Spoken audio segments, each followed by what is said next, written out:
Visa tiesa apie alyvuogių aliejų, remiantis tuo, kad gyvenam Ispanijoje ir kad turim kaimyną, kuris augina alyvuogės, pats spaudžia ir mums po to parduoda alyvuogių aliejų.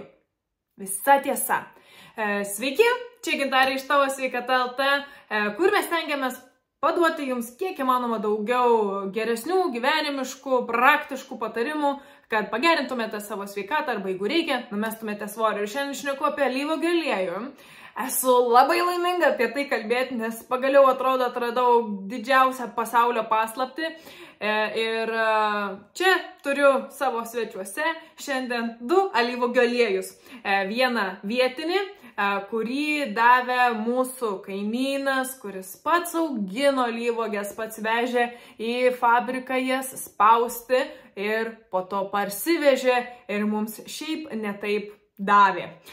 Ir po to čia turiu irgi skaitosi kokybišką alyvuogių aliejų, kurio gauname irgi Ispanijoje, bet irgi iš fabrikų, bet jau nebe iš pačio žmogaus. Na ir turbūt nei to nėra taip lengva Lietuvoje įsigyti. Tai šiandien pakalbėsiu, į ką atkreipti dėmesį, kuo alyvuogių aliejus yra toks svarbus, kokie moksliniai tyrimai, ką moksliniai tyrimai sako apie alyvuogių aliejų ir kiti svarbus aspektai, gaminant, naudojant ir gyvenant su alyvuogių aliejumi. Tai pirmiausia, apie alyvuogių aliejaus naudą. Jeigu nežinot, tai yra vienas geriausių dalykų pasaulyje. Tai yra puikus riebalų šaltinis, omega-3, omega-6 ir netgi oleinų rūgštis, apie kurią dažnai nesame girdėję, bet kuri turi labai daug didelių ir svarbių mūsų sveikatai naudų. Antras dalykas, tai yra antioksidantų šaltinis ir būtent dėl to tai yra labai svarbu, kas liečia prevenciją įvairioms lėtinėms ligoms, uždegimams, širdies ligoms, cholesteroliui ir panašiai. Trečias dalykas, tai yra produktas, kuris turi daug priešuždegiminių savybių ir tada yra įvairios ligos, kurios gali būti sumažintos arba joms gali būti sumažinta rizika, jeigu naudojate alyvuogių aliejų. Ir tai yra insultas, širdies ligos, Alzheimerio liga, cukrinis diabetas, vėžys ir reumatoidinis artritas.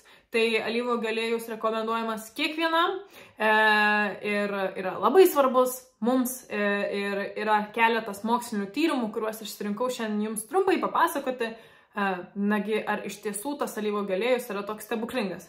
Tai žinoma, išsirinkau 3 mokslinius tyrimus, kurie pasako, kad alyvuogių aliejus yra stebuklingas. Tai vienas iš tyrimų parodė, jog vartojant, žmonės, kurie vartojo 7 gramus alyvuogių aliejaus, lyginant su tais, kurie visai nevartojo alyvuogių aliejaus, turėjo 14% mažesnę širdies ligų riziką. Puiku! Antrasis tyrimas tarp mažiausiai ir daugiausiai alyvuogių aliejaus vartojančių žmonių, tai kad rezultatas sako, jog vartojant alyvuogių aliejų, vartojant jo daug, yra 16% mažesnė cukrinio diabeto rizika. Ir paskutinis, ką noriu pristatyti, tai šitas yra labai rimtas tyrimas ir tai yra tyrimų santrauka, netgi taip galėčiau pavadinti, nes jis apžvelgia net 45 mokslinis tyrimus. Ir ką rodo, ką pasako šitas tyrimas, jog vartojant alyvuogių aliejų susirgti įvairiomis vėžio ligų formomis yra 31% mažesnė tikimybė. Alyvuogių aliejus super, labai gerai, vartokim. Bet dabar visada kyla klausimas, tai kokį man čia dabar rinktis. Ir mes, kai nueinam į parduotuvę, mes dažniausiai norim rinktis pigiausią, bet tai tikrai alyvuogių aliejaus atveju nėra geriausia. Dabar į ką atkreipti dėmesį. Pirmiausia, turi būti užrašas extra virgin. Šitas žodis yra angliškas ir labai dažnai extra virgin ir bus parašyta lietuviškose parduotuvėse, bet lietuviškai išvertus tai yra ypač tyras. Tai jeigu apsuksit butelį alyvuogių aliejaus, galit pamatyti būtent tokį vertimą. Tai extra virgin arba ypač tyras turi būti parašyta. Antras dalykas, kad pasižiūrėkit datą, kada buvo alyvuogės užaugintos, kada jos buvo, pats aliejus buvo išspaustas, kada buvo pagamintas ir net jeigu etiketė yra nelietuviška, vis tiek, galit matyti datą, bet labai svarbu, kad tai būtų nesupilstymas, nes gali būti alyvuogės spaudžiamos ir žymiai senesnio derliaus, pavyzdžiui, ar ne? Tai alyvuogių aliejui turėtų būti praėję nedaugiau negu metai. Ir mes čia Ispanijoje alyvuogių aliejų irgi keičiam kas metus, neužsiperkame jo daugiau. Trečias dalykas, tai kad butelis, kuriame supilstytas alyvuogių aliejus, turėtų būti tamsus, nes šviesa kenkia alyvuogių aliejui ir jį sugadina.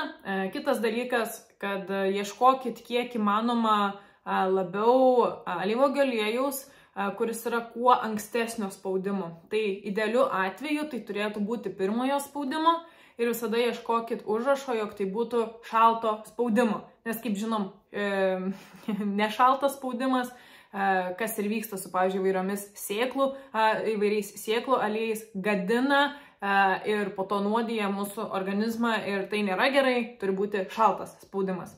Na ir čia turiu puikius palyginimus, kaip atrodo geras ir pats geriausias alyvuogių aliejus. Tai, manau, man jau net nekomentuojant, nebeatsimenu, ar pradžioje sakiau, ar ne, galima, čia taip specialiai taip parodau, galima suprasti, kuris alyvuogių aliejus visgi yra geresnis. Šitas, ar ne? Dėl to, kad šitas alyvuogių aliejus, jis iš viso yra be proto tirštas, jis yra nepermatomas. Ir iš viso mano vyras, kai paragavo, sako, ar čia avokadai? O truputį, tai čia yra būtent tas kaimyno aliejus, kurio šiaip netai prisiprašėm, kad mums duotų. Ir skonis nerealus, ir ant keptuvės kaitinant, jisai ant žymiai aukštesnės temperatūros yra pakantus, skonis nerealus ir, čia jau tokio nusipirkti net Ispanijoje, parduotuvėje ar iš fabrikų nelabai išeis. Tai čia per pažįstamus, taip sakant. Tuo tarpu čia yra irgi labai geras alyvuogių aliejus, faktas jis jau yra nebe pirmo spaudimo, akivaizdu. Matot, jisai šiek tiek ir persimato, galit tam tikras vietas čia matyti. Jis nebėra toks skaidresnis, bet jis vis tiek yra labai neblogas. Bet čia palyginimui, ar ne? Čia yra jau iš fabriko pirktas, ką Ispanijoje galim gauti. Ir turbūt Lietuvoje ką geriausia galit rasti, tai yra tokio tipo aliejus, tai būtinai žiūrėkit, kad jis būtų kiek įmanoma, matot, drumzlinesnis toksai ir kiek įmanoma mažiau skaidrus. Tai va, tokie aliejai, labai norėjau jums tai parodyti. O paskutinis dalykas, ką noriu papasakoti apie alyvuogių aliejų, tai yra keli svarbus aspektai. Pirmiausia, alyvuogių aliejų yra svarbu laikyti šaltyje. Tai reiškia, kad kai jį naudojat, tik tada įsipilat į kažkokį tai aliejaus buteliuką, kur ten naudojat salotom, kepimui ir taip toliau. Tai laikykit alyvuogių aliejų šaltyje. Naudokit alyvuogių aliejaus kiek įmanoma daugiau. Jis kaloringas, bet jis yra tiek naudingas mūsų sveikatai, kad tikrai tas kalorijų kiekis jisai nėra toks svarbus ir yra tyrimų, kurie netgi parodo, jog alyvuogių aliejaus vartojimas jisai nėra susijęs su nutukimu ar antsvoriu. Tai tikrai naudokit alyvuogių aliejų ir dabar kur jį naudot? Vietoj sviesto. Jeigu naudojat duoną, ant duonos tepkit. Į salotas vietoj ten grietinės jogurto naudokit. Sriubą išsivirėt, įsidėkit pusę šaukšto ar šaukštą.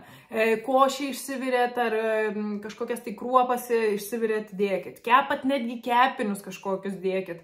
Ar tai netgi keksiukus, jeigu kepat, jeigu tai yra didelis kiekis, tikrai vietoj sviesto alyvuogių aliejus kaip susivalgys. Tai naudokit kiek įmanoma daugiau.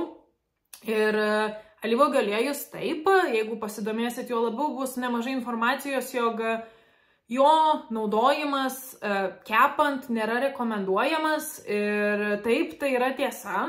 Kepant ant labai aukštos temperatūros jisai pradeda garuoti ir jeigu matot, jeigu jūsų keptuvė garuoja, tai jau reiškia pasiekėt per aukštą temperatūrą, bet aš asmeniškai vis tiek naudoju alyvuogių aliejų kepimui.